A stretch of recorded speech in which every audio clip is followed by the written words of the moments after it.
My name is Eric Ballew. I'm a production sound mixer, a self-described sound mechanic, and I've been in sound professionally for 21 years. I build mostly sound carts, but also do DIT carts, camera carts, whatever people ask for.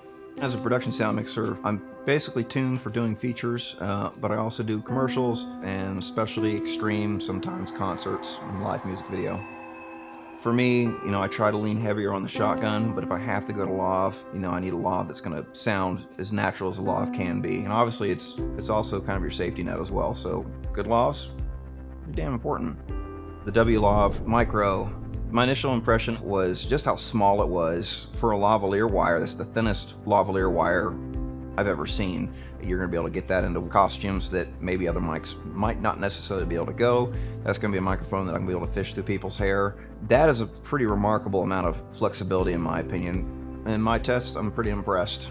It's got kind of a bright top end on it, which is good, if you got to bury it under clothes. I've seen other people talking about them online, but to actually plug one in, listen to it on the headphones that I always listen to, I was pretty much stunned. I look at my collection of microphones that I have as basically a toolkit, and I think it's going to be very versatile. In fact, there's another model of lavalier that's of similar size that I retired those on the day. I just won't use those anymore. I've got something better.